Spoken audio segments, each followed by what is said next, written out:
It's that time of year again. Rock and Roll Hall of Fame inducted folks last night on American Idol, and I just can't watch it. Besides that, I'm an old man. I go to bed about 8:30, 9 o'clock Central Time. Work comes early, but I couldn't wait to come on and tell y'all about this year's Rock Hall. The new inductees. Surprise, very surprised. Some of these folks got in. Very happy, ecstatic that two people got in. But anyway, so here we go. We're going to start out with the performer category. These are people who legitimately got in with their votes. You might agree, you may not. The first one, in alphabetical order, Bad Company. I was never a big Bad Company fan. Now, last year, Foreigner got in, and I wasn't a big fan, but I looked on their essentials list, and I was like, if I know 10, I won't argue with it. But I knew 12 songs, so I didn't argue. Bad Company, I know 3. All right? So, Feel Like Making Love, legit song. Then they have a song called Bad Company. I said, well, all right, the name of the song is Bad Company. We're the band Bad Company. People will buy this. Then they're like, how else can we make a hit song? Something with rock and roll. We'll make rock and roll fantasy. So I'm like, those are hits, but gimmicky hits to me. Anyway, they're in. There's your 70s band going in this year. Bad Company. Still waiting for Three Dog Night to get in there. They had more hits than these guys. The next guy, I was shocked. He got in. I thought, oh, Chubby Checker. Now, Chubby Checker is in there on the basis of one song. Like Del Shannon for Runaway. He's got other songs that made the top 40. Yeah. So did Gene Vincent's Bebop a Loobop. One song he got in. So, yeah. So Chubby Checker, his song was The Twist. Oh, sure, he had a follow-up song called Let's Twist Again. And then in the 90s, the Fat Boys did a song, and he cameoed on that. But I do know, and I went to college 81, 82, he was at Stephen F. Austin State University, and they couldn't give tickets away.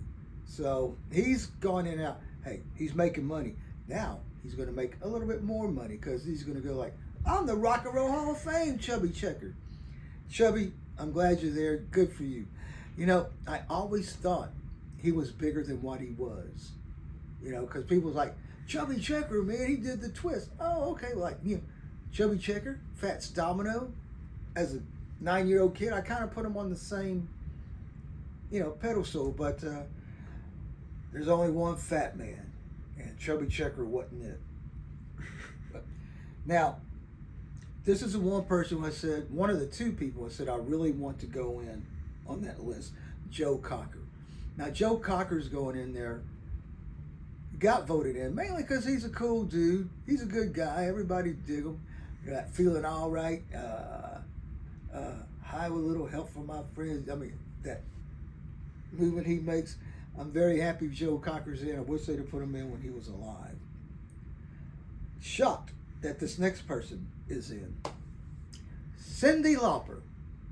She made it on one album. One album was big. She's so unusual. Do I like Cyndi Lauper? Yeah, I do. She's so unusual. But, and that one song after that, True Colors. That was a good tune. But Rock and Hall worthy? I don't know. Chubby Checker's in after 50 years of one song. People still play Girls Just Want to Have Song after 30 years. We'll see.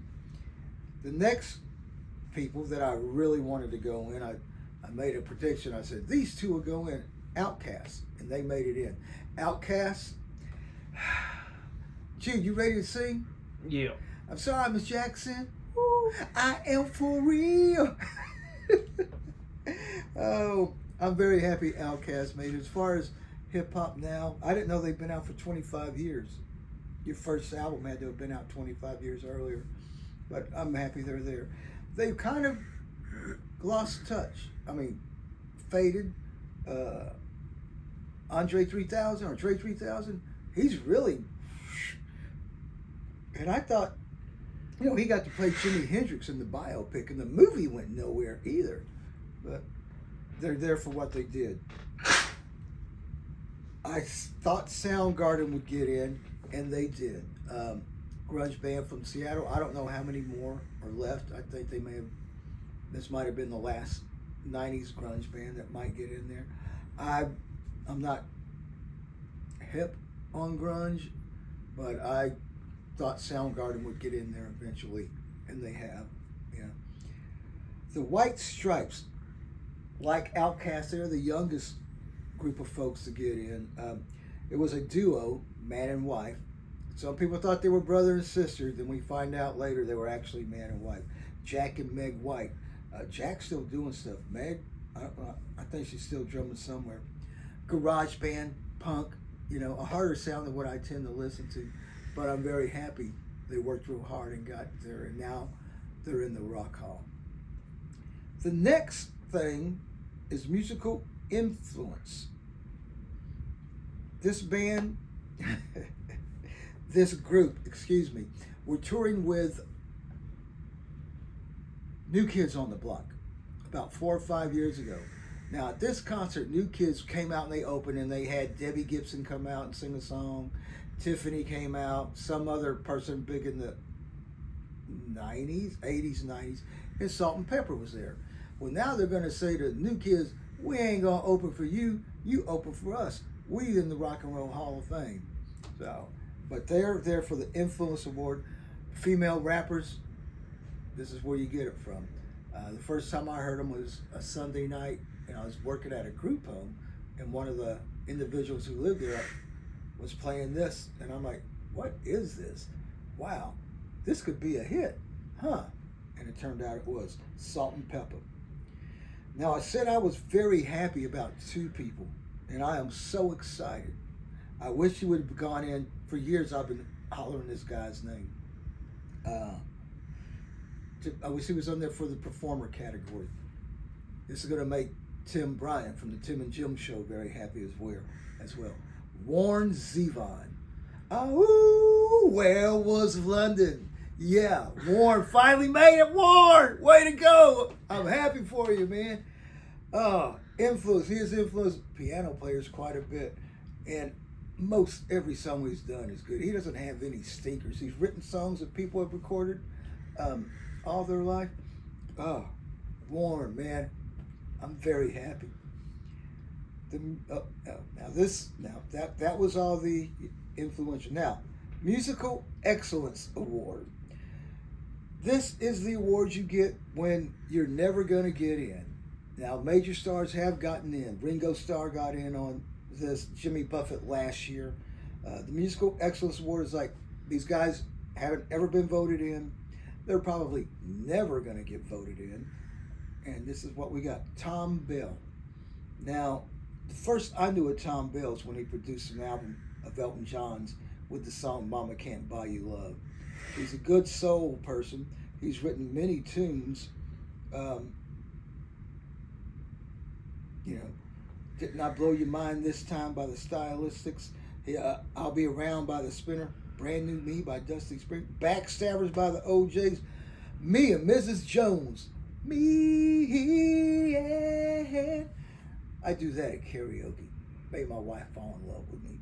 He's been around, and I'm very happy to see he made it. The other person I'm very excited is in Nicky Hopkins. That 10-man album he did. Okay, first of all, I only discovered him 2 years ago. I was driving, and we have a radio station on public broadcasting, and I heard this song, and it was during their progressive rock show. And it's like, oh, wow, who is this? Nicky Hopkins.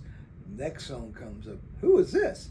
Nicky Hopkins from the same album. I'm like, oh my God, I got to find this album. And it wasn't a great album, but it was very good. But there's about 4 songs that are about amongst the best of time. Nicky was a piano player. He played it with The Who in the 60s. if you were on a great album and you read the personnel, Nicky was probably playing the pianos.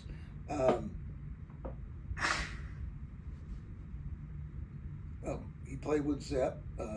He was on Tattoo You, the Majesty's Secret Service, but with the Stones.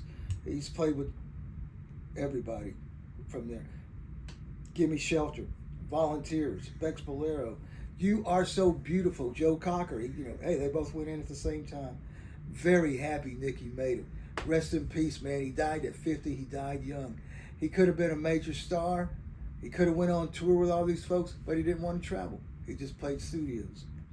Much like the next person, one of the best studio musicians ever, Carol Kay, played the bass. She was on Simon and Garfunkel songs quite often. In the 60s, if she played the bass, you were doing something. Wouldn't it be nice? She played on the bass for the Beach Boys.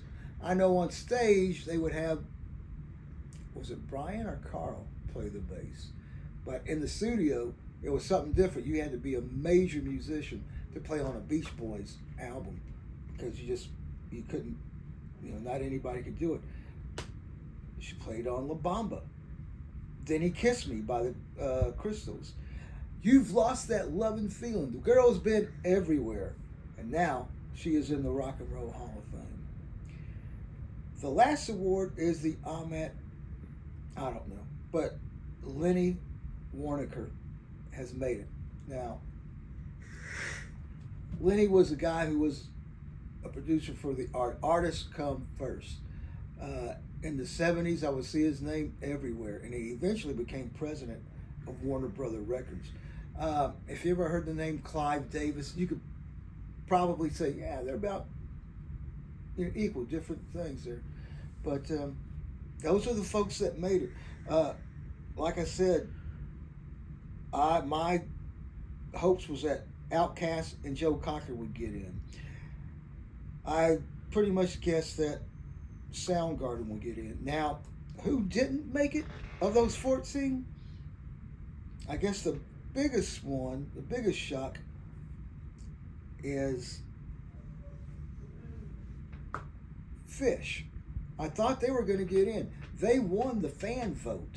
So I thought, not because, but they're like Joe Cocker, they're a cool band. Like I was thinking, does Tom Petty really need to be in the Hall of Fame? I like him, but really? And friends are going, well, he's got his place. Or John Mellencamp. I'm like, does he really need to be there? I don't much care for him. Everybody else does. Who else didn't make it? Shock, Oasis. I thought they'd get in based just on their popularity amongst the rock folks. Mana. And then last year when Dionne Warwick got put in, I said, this is going to open the door for a lot of pop people to get in that probably shouldn't be in, like the Carpenters, Barbra Streisand. Mariah Carey didn't get in. She was eligible. And I can see y'all going like, oh my God, this isn't rock. But we've gone over that last year. It's rock and roll. Billy Idol. When I saw he got on there for the first time, I'm like, get out of here. But then I started listening to his jukebox. I'm like, he's got some pretty good tunes. I guess I won't bitch about it if he gets in there. Well, he didn't make it this year. And the Black Crowes, I thought they'd get there just because of who they were, not because of everything that they've done. They are a good musical influence. And once again, Joy Division / New Order didn't make it. Now, I guess they're going to make it on musical excellence or at least influential people. I mean, Joy Division's got to be there sometime. With that 1980s underground music, they led the way. And I guess that's it. Now, we have preached for Warren Zevon to get in there, so just about everybody I think should be there is there, with the exception of Mata Hoppel / Ian Anderson and Joy Division. If we can get those folks in, then we could probably shut the hall down. Just saying. But yeah, those are the folks that made it in. Happy for some of them. Shocked for some of them. Like, hey, you made it. Chubby, hey man, you lived off of one song. You're still making a little bit of jack. Good for you. You're not on the street sleeping on a park bench. So, all right. Cyndi Lauper, I love your accent. I just don't know that you're rock hall material. Maybe for the personality. Okay. But Warren, Nikki, yeah. And all the rest of y'all, congratulations. We'll be back later this week with some new stuff. Hopefully I'll have trim my beard and a haircut. Jude, anything? No. Just listening? All right, Yeah. you got to hear Jude sing. Woo-hoo. So we'll talk to y'all next time. I'll talk to y'all next year for the rock show. Good night.